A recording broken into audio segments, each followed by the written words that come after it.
सहारा प्रणाम, आपके साथ मैं हूं प्रीति पांडे। कोरोना संक्रमण की दूसरी लहर के बीच ब्लैक फंगस और व्हाइट फंगस ने लोगों की चिंता बढ़ा दी है। ये दोनों ही बीमारियां कोरोना से ज्यादा जानलेवा मानी जा रही हैं। दरअसल ब्लैक फंगस यानी म्यूकोरमाइकोसिस आंख और ब्रेन को ज्यादा प्रभावित करता है, जबकि व्हाइट फंगस आसानी से लंग्स, किडनी, आंत और नाखूनों को प्रभावित कर रहा है। ब्लैक फंगस से डेथ रेट की अगर बात की जाए तो सबसे ज्यादा रिपोर्ट होती है, जिसमें डेथ रेट तकरीबन 50% के आसपास है, यानी हर 2 में से 1 व्यक्ति की जान को खतरा है। हालांकि व्हाइट फंगस में अभी डेथ रेट का कोई बड़ा आंकड़ा देखा नहीं गया, लेकिन एक बार व्हाइट फंगस यानी कैंडिडा खून में शामिल हुआ तो ब्रेन, हार्ट, किडनी और हड्डियों में आसानी से फैल सकता है। भारत में इस वक्त ब्लैक फंगस के हजारों केस सामने आ चुके हैं और यूपी समेत करीब 1 दर्जन राज्यों ने इसे कोरोना की तरह महामारी भी घोषित कर दिया है। लेकिन अब यूपी के गाजियाबाद में मिले येलो फंगस के मामले ने नई सनसनी फैला दी है, क्योंकि डॉक्टरों के मुताबिक इंसानी शरीर में ये फंगस पहली बार सामने आया है। येलो फंगस यानी म्यूकोरसेप्टिकल्स काफी खतरनाक है, क्योंकि इस फंगस के मरीज के घाव भरने में काफी वक्त लग जाता है।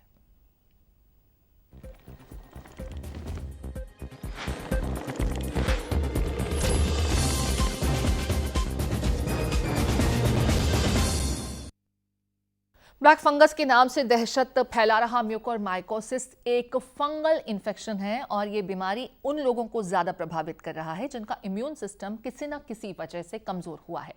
कोरोना की खतरनाक दूसरी लहर से जूझती सरकार ने ब्लैक फंगस पर अपनी चिंता जताई है। केंद्रीय स्वास्थ्य मंत्री डॉक्टर हर्षवर्धन की माने तो ब्लैक फंगस अब तक देश के 18 राज्यों में फैल चुका है और पिछले 2 दिनों में 5000 से ज्यादा मामले भी सामने आए हैं। ब्लैक फंगस के इन 5424 केसेस में करीब 4500 मामलों में कहीं ना कहीं कोविड संक्रमण का असर था, जबकि 55% मरीजों को डायबिटीज था। ब्लैक फंगस के सबसे ज्यादा मामले गुजरात से रिपोर्ट किए गए हैं, जहां 2000 से ज्यादा मामले अब तक सामने आ चुके हैं।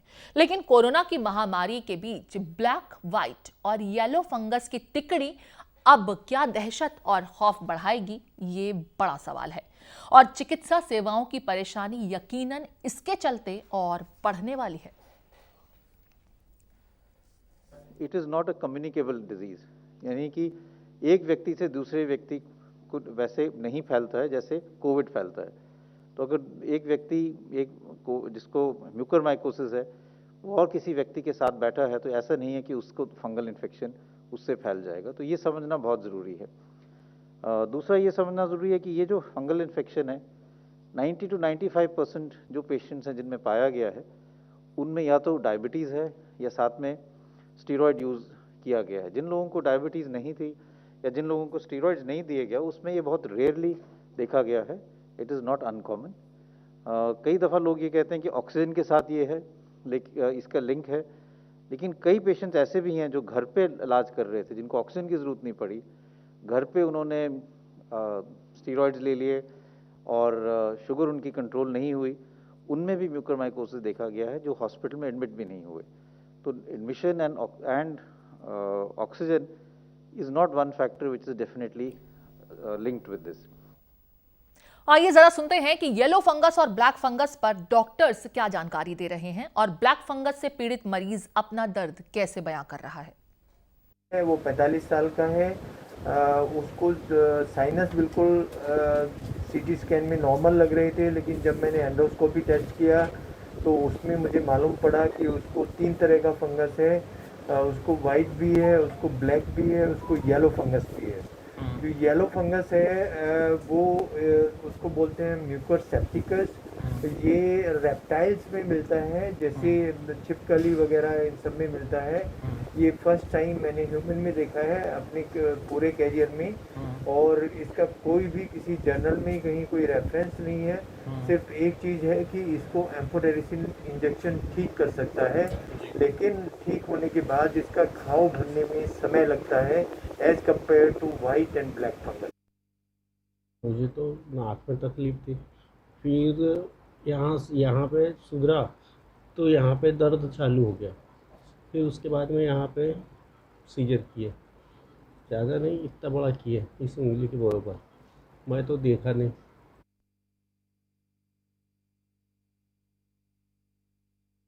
इंजेक्शन देखो, सिर्फ इंजेक्शंस टोटली ठीक करेगा बीमारी को, ये बात गलत है।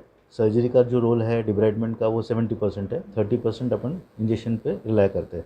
इसके अलावा ये टैबलेट भी आती है एंटी फंगल, वो भी सब मरीजों को चल रही है, वो महीने भर तक चलते रहेगा। क्या आपने डॉक्टर्स की बात भी सुनी कि सर्जरी भी एक अहम रोल होता है ऐसे मरीजों पर जिन्हें इस फंगस ने अटैक किया होता है। लेकिन गाजियाबाद में क्योंकि एक स्पेसिफिक केस में येलो फंगस भी देखा गया है जो ब्लैक फंगस और वाइट फंगस से कहीं बहुत ज्यादा खतरनाक है, क्योंकि आपके घावों को भरने नहीं देता है। अब ये एक और नई चुनौती, कहीं ऐसा ना हो कि जितने भी डॉक्टर्स हैं या फिर हमारे जानकार हैं जो इस क्षेत्र में काम कर रहे हैं उनके लिए उभर करके सामने आए, क्योंकि ब्लैक और व्हाइट फंगस के कोविड के मरीजों में अब तक कई केसेस जो हैं वो देश में रिपोर्ट किए जा चुके हैं। ब्लैक फंगस का आंकड़ा तो 5,000 के पार हो चुका है, जबकि व्हाइट फंगस के भी अब कई केसेस जो हैं देश के अलग अलग हिस्सों में रिपोर्ट हो रहे हैं। कोरोना की महामारी ने क्या कम हाहाकार मचा रखा था, जो इंसानों की जिंदगी का रंग उड़ाने के लिए अलग अलग रंग के फंगस अपनी दहशत फैलाने लगे हैं। आखिर हवा में फैले फंगस किस तरह हमारे शरीर के हर हिस्से को हमला कर रहे हैं, इसका शायद हमें पूरा अंदाजा भी नहीं है। और जानकार कह रहे हैं कि सफाई और बेहतर रोग प्रतिरोधक क्षमता ही आपको इससे बचा सकती है। फंगस की दहशत पर चर्चा करने के लिए हमारे साथ जुड़ रहे हैं कौशल कार्डियक केयर सेंटर के निदेशक डॉक्टर मयूर जैन। स्वागत है सर आपका। और दिल्ली मेडिकल काउंसिल के उपाध्यक्ष डॉक्टर नरेश चावला जी। सर स्वागत है आप लोगों का। सबसे पहले नरेश जी मैं आपका ही रुख कर लेती हूँ। दिल्ली मेडिकल काउंसिल से आप जुड़े हुए हैं। राजधानी दिल्ली में तैयारियां जो हैं, दिल्ली के मुख्यमंत्री तो काफी बता रहे हैं ब्लैक फंगस को लेकर के, लेकिन जिस तरीके से अचानक से बीते 1 से 1.5 हफ्ते में ब्लैक फंगस के केसेस बहुत तेजी से रिपोर्ट किए जा रहे हैं। कुछ तो ऐसे हैं जो अब तक रिपोर्ट हो चुके हैं, लेकिन कुछ ऐसे हैं जो अब तक कंफ्यूजन में हैं, और अगर इनमें भी यही फंगस का केस है तो स्थिति चिंताजनक हो सकती है। एक आम व्यक्ति जिसे शायद ये इल्म भी नहीं है कि इस फंगस से अगर वो संक्रमित है तो खुद में फर्क कैसे करे, कैसे जान सकता है, सर पहले ये समझना चाहूंगी। और हम लोग कितने तैयार हैं इस नई चुनौती से निपटने के लिए? प्रीति पांडे, मैं आपको बता दूं कि फर्स्ट से लोग, आम आदमी ये समझता है कि अभी कोरोना की या कोविड-19 का कहर खत्म भी नहीं हुआ। पहले ब्लैक, फिर व्हाइट, येलो, एक दहशत सी फैल गई है जी। आप media channels you are doing a good role to educate people, but at the same time एक दहशत बढ़ती चली जाती है। तो अगले कुछ शब्दों में मैं बताऊंगा कि क्या करें। पहली बात तो आम, जैसे कोरोना के आजकल केस हो गए हैं करोड़ों में, लेकिन केस हजारों में भी नहीं है, 5-7,000 9,000 के आसपास कहे जा रहे थे जी। तो आम आदमी बिल्कुल डरे नहीं। पहली बात, ये फंगस चाहे ब्लैक हो, चाहे व्हाइट हो, चाहे येलो हो, ये उन्हीं लोगों को होता है नंबर 1 जिनमें ज्यादा चांसेस अनकंट्रोल्ड डायबिटीज हैं, चाहे उनको कोविड-19 हुआ हो या ना हुआ हो। दूसरा, ये उन लोगों को हुआ है जिनको स्टेरॉइड्स चाहे उन्होंने खुद लिए हैं, चाहे वो आईसीयू में एडमिट हुए हैं, उनको ऑक्सीजन दी गई है, उनको बाइकअप किया गया है, उनको वेंटिलेटर दिया गया है। तीसरा, ये उन्हीं लोगों में होगा जिनकी या तो अनकंट्रोल डायबिटीज है या उनको कोई इम्यून कॉम्प्रोमाइज डिसीज है। कौन सी? फॉर एग्जाम्पल किसी का लिवर ट्रांसप्लांट, कोई किडनी ट्रांसप्लांट, कोई कैंसर, कोई HIV, कोई सिस्टमिक लुपस एरिथेमाटोसिस, जो बीमारियां हैं जिसमें पेशेंट को स्टेरॉइड्स कुछ हद तक चलता रहता है और उनकी इम्यूनिटी बहुत डाउन होती है। तो आम जन, सड़क पे चलता हुआ आदमी जिसको कुछ भी नहीं है, वो ऐसा ना करें। दूसरा, आपने पूछा हमें, बिकॉज ये म्यूकोरमाइकोसिस ऑफ ऑल दिस, जिसके सबसे ज्यादा केसेस हुए हैं ब्लैक फंगस, उससे बचने का सबसे आसान उपाय है कि आपको कुछ सावधानियां बरतनी पड़ेंगी। सबसे पहला तो यह है कि अगर आप डायबिटिक हैं तो आप अपना डायबिटीज कंट्रोल में रखें जी। दूसरा, अगर आप एडमिट हुए हैं तो जब पेशेंट डॉक्टर जब हॉस्पिटल से रिलीज होगा तो डॉक्टर पेशेंट को कह के भेजेगा कि आप घर पहुंच के अपने शुगर का ख्याल बहुत रखिएगा, कुछ रेस्पिरेटरी एक्सरसाइज कीजिएगा, अपना डायबिटिक खाना खाइएगा, क्योंकि स्टेरॉइड जिन लोगों को चलते हैं हाई डोजेस, उनको भूख बहुत ज्यादा लगती है। उनको भूख इतनी ज्यादा लगती है, उनका शुगर 400, 500, 600 तक चला जाता है। तो चाहे इंसुलिन से, चाहे ओरल एंटीबायोटिक डायबिटिक ड्रग से अपना शुगर का अच्छा कंट्रोल रखना बहुत जरूरी है। एक बात प्रीति में और बताना चाहूंगा, मास्क का लोग समझते हैं कोविड-19 से बच के घर में आ गए या ठीक हो गए तो सब कुछ खत्म हो गया। मास्क का इस्तेमाल बचना बहुत जरूरी है। जो उसका कीटाणु होता है, जो ब्लैक फंगस का या येलो का या व्हाइट का, ये हवा में होता है, ये स्पोर होता है, ये हवा में होता है, मिट्टी में होता है, धूल में होता है। पत्तों पे होता है, तो मास्क का इस्तेमाल मरीज भी करेगा और उस पर अटेंडेंट भी करेंगे।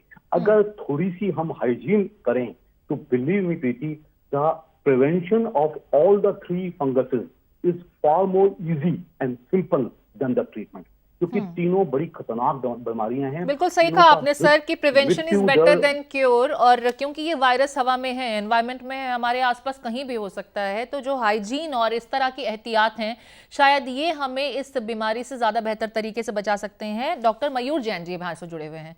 सर, आप मुंबई से ही आते हैं और महाराष्ट्र में इस वक्त ब्लैक फंगस के केसेस बड़ी तादाद में रिपोर्ट किए जा रहे हैं, कुछ मौतें भी हुई हैं जो बेहद दुखद हैं। लेकिन यहाँ पर जिस तरीके से नरेश चावला जी ने भी बताया कि ज़रूरी नहीं है कि आपको कोविड हुआ है तभी ये संक्रमण आपको होगा, आप डायबिटिक भी हैं और अनकंट्रोल्ड डायबिटीज़ आपको है तो भी ये आपको हो सकता है, लेकिन ये आपस में स्प्रेड नहीं होता है, कम्युनिकेबल नहीं है। इस चीज़ को आम जनता कैसे समझेगी, क्योंकि कन्फ्यूजन है अब तक। ज़्यादातर लोग जो स्टेरॉइड्स ले रहे हैं इन दिनों वो कोविड से जो ठीक हुए मरीज हैं वही हैं, तो अनकंट्रोल्ड डायबिटीज वाले मरीजों को भी, जिन्हें शायद कोविड नहीं भी हुआ है, क्या उन्हें भी इतना ही खतरा हो सकता है इस वायरस से? और अगर है तो अचानक से ये बीमारी इतनी तेजी से देखने सुनने में कैसे आने लगी, ये समझना चाहूंगी सर आपसे। जी, ऐसा है कि ये जो म्यूकरमाइकोसिस बीमारी है जी, जो ब्लैक वायरस है, ये ब्लैक फंगस है, ये पुरानी बीमारी है, ये अभी नई बीमारी नहीं है, बस केसेस थोड़े ज्यादा आ रहे हैं क्योंकि लोगों में इम्यून डेफिशिएंसी ज्यादा है जी, बिकॉज जिनको लॉन्ग टर्म स्टेरॉइड्स ले रहे हैं। इसमें मैं एक बात कहना चाहूंगा कि लोग बिना डॉक्टर की सलाह के घर पे स्टेरॉइड्स ले रहे हैं। जैसे किसी को कोविड पता चलता है जी, तो अपने दोस्तों की सलाह से, रिश्तेदारों की सलाह से लोग स्टेरॉइड ले रहे हैं, जो कि बहुत गलत है। तो ये म्यूकरमाइकोसिस इसलिए इतना बढ़ रहा है क्योंकि स्टेरॉइड का अनयूजुअल यूज हो रहा है। एंड ये बीमारी बहुत पहले से डायबिटीज लोगों में होते आ रही है, सालों से होते आ रही है, और इसका ट्रीटमेंट भी, एम्पुटेशन भी जो है काफी सालों से मार्केट में है एंड इसका ट्रीटमेंट किया जाता है। जो कोविड पेशेंट जिनको डायबिटीज है उन्हीं को ये चीज ज्यादा हो रही है जिनका शुगर कंट्रोल में नहीं है। तो ये चीज अभी इससे इतने ज्यादा देखी गई क्योंकि डायबिटिक पेशेंट एज सच ज्यादा रिस्क पे थे कोविड होने के, क्योंकि उनका इम्यूनिटी लो रहता है। जिनका स्पेशली शुगर कंट्रोल नहीं है, तो जो डायबिटिक पेशेंट है जिनका शुगर कंट्रोल नहीं है उन्होंने कोविड ज्यादा कॉमनली दिख रहा है, और इसी के कारण ये देखा जा रहा है कि कोविड के पेशेंट्स जिनको डायबिटीज है उन्हीं में ये फंगस ज्यादा हो रहा है जी। तो ये जिसको कोविड नहीं हुआ है, ऐसे पेशेंट्स जिनको डायबिटीज है, एकदम लबाइल डायबिटीज है, मतलब शुगर एकदम अनकंट्रोल है, उनमें बीमारी सालों से होती आ रही है और उनको रिस्क हमेशा से रहा है और अभी भी है। बस अब ये हो गया कि डायबिटिक पेशेंट्स को कोविड भी हो रहा है क्योंकि उनको रिस्क कोविड का भी है, उनको रिस्क म्यूकर का भी है। उन्हीं को कोविड हो रहा है और उनको स्टेरॉइड यूज किया जा रहा है जी। तो जिनका इम्यूनिटी ऑलरेडी लो है उनमें स्टेरॉइड यूज किया जा रहा है, इसलिए ये चांसेस उनके बढ़ रहे हैं ब्लैक फंगस होने के। लेकिन इससे डरने की लोगों को जरूरत नहीं है। डॉक्टर साहब, यहाँ पर एक सवाल है जो मेरे जहन में आ रहा है कि म्यूकरमाइकोसिस से जितने भी लोग संक्रमित हो रहे हैं, क्या ज्यादातर लोगों को सर्जरी की आवश्यकता है या बिना सर्जरी के अगर इनिशियल लेवल पर ही इसकी जानकारी मिल जाती है, मरीज खुद सचेत है, अपने लक्षणों को लेकर के अस्पताल जाता है, तो क्या इनिशियल स्टेजेस में भी इसको डिटेक्ट किया जा सकता है और बिना सर्जरी के भी मरीज ठीक हो सकता है? बहुत बढ़िया सवाल आपने पूछा है और इसका मैं जवाब आपके सामने से पहले भी दे चुका हूँ कि अगर लोगों को जल्दी पता चलता है इसके सिम्टम्स, तो हमारे आपके माध्यम से बताना चाहूंगा कि इसके सिम्टम्स, अर्ली सिम्टम्स क्या है। जैसे कि लंबे समय से सर्दी रहना, नाक जाम रहना, साइनसाइटिस का प्रॉब्लम होना, आंखों में दर्द होना, हेडेक होना, एक ही साइड में हेडेक हो रहा है, तो ये सब सिम्टम्स को आपने इग्नोर नहीं करना है। कोविड से ठीक होने के बावजूद भी आपको फीवर आ रहा है घर पे, ये भी एक उसका सिम्टम है कि कोविड से ठीक होने के बाद भी आपको बुखार आ रहा है। अगर लोग जल्दी जाएंगे तो दवाई जो एंटीबायोटिक इंजेक्शन है जी, इससे काफी लोग जल्दी ठीक हो रहे हैं। जो सर्जरी के तक इतने लोग इसलिए पहुंच रहे हैं क्योंकि लोग जल्दी अपने चिकित्सक के पास नहीं जा रहे हैं। ये सब अर्ली सिम्टम्स पता चलेंगे तो मोर देन 70% लोग, 80% लोग मेरे हिसाब से इंजेक्शन से ठीक हो सकते हैं अगर वो जल्दी जाए तो इसमें इतना दहशत होने की लोगों को जरूरत नहीं है, क्योंकि अगर आप जल्दी जाओगे डॉक्टर के पास तो आपका इलाज दवाइयों से हो सकता है। बहुत कम लोगों को, 30% लोगों को इसमें जो सर्जरी का जरूरत पड़ रहा है, जब वो बहुत फैल जाता है, जब वो साइनस में, आंखों में फैल जा रहा है, कुछ लोगों का ब्रेन में चला जा रहा है, इनका ये also affect in the lungs of the patient. तो कभी कभी लोबेक्टमी भी करना पड़ रहा है इस चीज के लिए, मतलब लंग का एक हिस्सा निकालना पड़ रहा है। तो बट ये बहुत रेयर चीज है, बहुत एडवांस डिजीज में ये हो रहा है। अगर आप जल्दी पहुंचोगे डॉक्टर के पास तो या अस्पताल में, तो आपका इलाज दवाइयों से ही हो जाएगा और ये डरने ऑपरेशन की नौबत नहीं आएगी। मतलब अगर मरीज अपने लक्षणों को शुरुआत में ही समझ ले और डॉक्टर्स का रुख करे तो शायद स्थिति उतनी खराब नहीं होगी। नरेश चावला जी हमारे साथ जुड़े हुए हैं, वाइस प्रेसिडेंट है डीएमसी से। नरेश जी, यहाँ पर एम्फोटेरिसिन बी की बात की गई, जिसकी मदद से आप ऐसे व्यक्ति को जो इस फंगल इन्फेक्शन से ग्रसित है उसे ठीक कर सकते हैं। लेकिन अभी मैं एक रिपोर्ट देख रही थी जिसमें बताया ये गया कि कन्वेंशनल एम्फोटेरिसिन बी हर मरीज को नहीं दिया जा सकता, उसकी भी लिमिटेशन हैं, इसकी भी वैरायटीज हैं और अलग वेरिएंट के साथ में ही जो फ्रेश केसेस आ रहे हैं उन्हें देखना पड़ रहा है, जबकि बाजार में ये मेडिसिन अभी उस तरीके से उपलब्ध नहीं है। ये कितनी बड़ी चुनौती है, हमें कब तक इस चुनौती से निपटना होगा और जिस तरीके से केसेस बढ़ रहे हैं ये समझना चाहूंगी। और वो कौन से केसेस है जिनमें कन्वेंशनल एम्फोटेरिसिन भी दिया जा सकता है और कौन से केसेस है जिसमें इसका जो इम्प्रोवाइज्ड वेरिएंट है सिर्फ वही दिया जा सकता है? प्रीति, मैं इससे पहले कि आपके सवाल का जवाब दूं, मैं थोड़ा सा पिछली बात को रिपीट करूंगा कि जो मैंने पहले कहा था कि prevention still remains the main treatment, second is early diagnosis. जैसे कि डॉक्टर मयूर भी बता रहे थे, जैसे ही आपको कुछ वार्निंग साइंस नजर आए आप डॉक्टर को रिपोर्ट करो। इसका इलाज घर में बैठे नहीं हो सकता, बड़े हॉस्पिटल में ही हो सकता है, जिसमें ENT specialist, eye specialist, neurologist, pathologist, dentist, सारे सर्जन सारे होने चाहिए। और इसका ट्रीटमेंट, जैसे कि अभी आपने कहा, इसका ट्रीटमेंट एक ही इंजेक्शन है जो कि आईवी इंजेक्शन है, injection amphotericin B. Amphotericin B के 2 वर्जन होते हैं, एक को हम बोलते हैं कन्वेंशनल वर्जन, लेकिन ये बहुत ही टॉक्सिक दवाई है। टॉक्सिक मीन्स कि इसका किडनी पे बहुत बुरा प्रभाव है, तो पेशेंट को बहुत ही केयरफुली देना पड़ता है। इसका दूसरा वर्जन है जिसको हम बोलते हैं लाइपोसोमल वर्जन, लेकिन ये अच्छा है, ये सबसे अच्छा है, लेकिन ये बहुत ही एक्सपेंसिव इंजेक्शन है। Very expensive injection is to be given for 14 long days. तो कहने का मतलब एक महंगा होना और दूसरी अब एक किल्लत और सुनने को मिली है, जैसा कि हमारे देश में हमेशा होता है कि जैसे ही कोई चीज चलती है, दवाई चलती है, उसकी शॉर्टेज हाथों से हो जाती है। शॉर्टेज के 2 कारण होते हैं, एक कारण कि कंजम्पशन ज्यादा है और प्रोडक्शन कम है, और दूसरा कारण है कहीं ना कहीं थोड़ी कालाबाजारी हो जाती है। तो आपके चैनल के माध्यम से मैं सरकार को अपील करूंगा, इस इंजेक्शन का जो सेल है by the sale of prescription of a doctor बंद कर दिया जाए। जहां पेशेंट एडमिट हो उसी हॉस्पिटल को सप्लाई किया जाए। It should be supply straight to the hospital. चौथी बात, मैं तीसरी बात अलग से कहना चाहूंगा कि ट्रीटमेंट में जो पहले बोला प्रिवेंशन, दूसरा बोला अर्ली डायग्नोसिस, तीसरा is extremely intensive treatment. Patient ने अगर कुछ घंटे या कुछ दिन, एक आधा दिन डिले कर दिया, तो आपने पूछा था कि ठीक, इसमें बड़ा इलाज ये नहीं कि हम एम्फोटेरिसिन देती हैं, इसमें ये इन्फेक्शन नाक से फैल के आंख तक फैलता है, आंख के डेले निकालने पड़ जाते हैं। कई बार हमें पहले जान बचानी होती है, फिर ब्रेन बचाना होता है, फिर आंख बचानी होती है और फिर बाद में बाकी चीजें।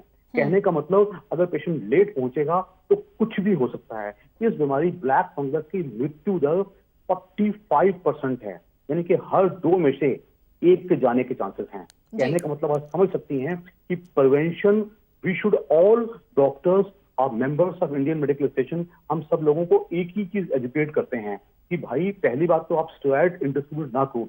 मुझे पता चला है कि ग्रामों में, ग्रामीण इलाकों में और प्लस शहरों में भी कई जगह, और कई बार लोगों ने अपने आप ही व्हाट्सएप प्रिस्क्रिप्शन घूमते रहते हैं। लोगों ने स्टेरॉइड देखा कि बड़ी आसान चीज है, बड़ी सस्ती चीज है, और खूब दबा के स्टेरॉइड खाए हैं। तो ये सब लार्जली अगर देखा जाए तो जो इजाद है, जो ये unrestricted and unstopped use of steroid से हुआ है। लेकिन आज भी मैं एक ही बात आपके लोगों को, आपके जन जनार्दन को बताऊंगा, you can pretty well escape it, इससे आप बच सकते हो कुछ साधारण सावधानियों से। कोरोना से बचना मुश्किल अलग था, लेकिन black fungus, yellow fungus, white fungus से अगर हम कुछ सावधानियां बरतें, अपना शुगर कंट्रोल रखें, अपना डाइट का ख्याल रखें, अपना इम्यूनिटी के ख्याल के लिए अपनी वॉकिंग करता रहें, कुछ रेस्पिरेटरी एक्सरसाइज करें, फिजिकल एक्टिविटी करते रहें, तो मैं कहता हूं कोई भी दूसरा अंडरलाइन कॉज हो, आप इससे काफी हद तक बच सकते हैं। बिल्कुल सर, हमारे साथ मयूर जैन जी भी हैं। मयूर जी, यहाँ पर हालांकि हम अपने स्क्रीन पर भी तमाम लक्षणों को बता रहे हैं, लेकिन ब्लैक फंगस के बारे में तो अभी काफ़ी चर्चा हो भी चुकी है और काफ़ी सिम्टम्स जो हैं वो लोगों के साथ साझा भी किए गए हैं। लेकिन 2 और वेरिएंट जो इन दिनों अचानक से रिपोर्ट होने लगे हैं, वाइट फंगस, और अब तो अगर दिल्ली एनसीआर की बात की जाए तो यहाँ पर येलो फंगस का वेरिएंट भी, जो नॉर्मली रेप्टाइल्स में देखा जाता है, वो भी रिपोर्ट किया गया है। इसे कैसे समझा जा सकता है? एक आम मरीज खुद को कैसे समझे कि वो इस फंगस से ग्रसित हो सकता है? कुछ सिम्टम्स मैं समझना चाहूंगी। और ये वाइट फंगस कितना घातक है, येलो फंगस अगर किसी को है तो वो कितना घातक है और कितना नुकसान पहुंचा सकता है, लिहाजा लोगों को क्या क्या चीजों को देख करके खुद को अलर्ट रखना होगा। ये जो व्हाइट फंगस है तो कहते हैं candidiasis, one of the variant of Candida. ये यूजुअली जो अपने म्यूकस मेम्ब्रेन्स होता है, जैसे कि आपके ओरल कैविटी, आपके नेल्स एंड प्राइवेट पार्ट, यहाँ पे इन्फेक्शन ज्यादा करता है एंड यूजुअली घातक नहीं होता है व्हाइट फंगस। तो येलो फंगस है, ये बहुत ही रेयरली इंसानों में देखा गया। In fact I think there are only few case report जिसमें ये इंसानों में देखा गया है। इसके मेन लक्षण है एपेटाइट लॉस होना, मतलब खाने की इच्छा नहीं होती है जी, वजन कम हो जाता है, बुखार आना और डिस्चार्ज आना कैविटीज से। तो ये है जो व्हाइट फंगस के येलो फंगस के लक्षण है। लेकिन येलो फंगस इसलिए घातक है क्योंकि अभी तक इसके इंसानों में इतने केसेस देखे नहीं गए हैं और हमको अभी भी सिर्फ एक ही इलाज पता है, which is amphotericin B injection, liposomal. But वो कितना ज्यादा असर करेगा इंसानों में वो अभी हमको पता नहीं है, इसलिए ज्यादा घातक है क्योंकि इसके ऊपर ज्यादा स्टडीज अभी तक हुए नहीं है, क्योंकि इंसानों में देखी कम जाती है। पहले कुछ केसेस देखे गए, कुछ रिपोर्ट हुए हैं, इसलिए इससे डरना ज्यादा जरूरी है। तो ये सब आपको अगर होता है, आप कोरोना से ठीक हो गए हो, आप घर पे हो, लेकिन फिर भी बुखार चल रहा है, खाने की इच्छा नहीं हो रही, वेट लॉस कंटिन्यूस हो रहा है एंड सिग्निफिकेंट वेट लॉस, मतलब 15 दिन में 3 किलो 4 किलो वजन कम हो जाना, बिल्कुल खाने की इच्छा नहीं होना, इतना सिग्निफिकेंट अगर वेट लॉस हो रहा है, आपको पेट में दर्द हो रहा है, आपको खाने की इच्छा नहीं होती, ये सब जो अर्ली सिम्टम्स है, ये येलो फंगस के सिम्टम्स है। जाके अपने डॉक्टर को आपको इमीडिएटली दिखाना है जी। व्हाइट फंगस हालांकि इतना ज्यादा घातक नहीं है क्योंकि ये बहुत सालों से HIV पेशेंट में भी देखा जा रहा है ये, लेकिन अगर आपके इसोफेगस को अफेक्ट करता है, मतलब आपकी अन्न नली का जो होती है उसको अगर अफेक्ट करता है तो खाने में दिक्कत हो सकती है और रेयरली ये घातक भी हो सकती है। नरेश जी, आपका एक बार फिर से मैं रुक कर रही हूँ। हम अक्सर देखते हैं कि जब कोई बीमारी आती है तो उससे जुड़ी हुई कुछ चर्चाएं भी जो हैं अक्सर सोशल मीडिया पर, व्हाट्सएप पर और उससे संबंधित जो अपने आप ही ज्ञानी बन जाते हैं वो मैसेजेस भी लोगों के पास वायरल होने लगते हैं। इन दिनों जैसे ही ब्लैक फंगस के खतरे की बात सुनाई दी, कुछ चीज़ें भी जो हैं वो चर्चा में आने लगी। मसलन ब्रेड खाने से आपको ब्लैक फंगस हो सकता है, आपके फ्रिज में ब्लैक फंगस हो सकता है, आपके घर में AC में ब्लैक फंगस हो सकता है और इससे संबंधित तमाम जो है दिशा निर्देश भी लोगों को मिलने लगे। लेकिन ऐसे लोग जो ऑलरेडी संक्रमित हो सकते हैं या फिर उनको सबसे ज्यादा खतरा है, जब वो उससे संबंधित चीजों की खुद ही सफाई करना शुरू कर देते हैं तो क्या उस वक्त भी वो इसके चपेट में आ सकते हैं? और अगर सफाई करनी भी है तो क्या एहतियात ऐसे लोगों को बरतने चाहिए? क्योंकि ब्लैक फंगस तो कहा जाता है कि हमारे एनवायरमेंट में आसपास कहीं भी हो सकता है।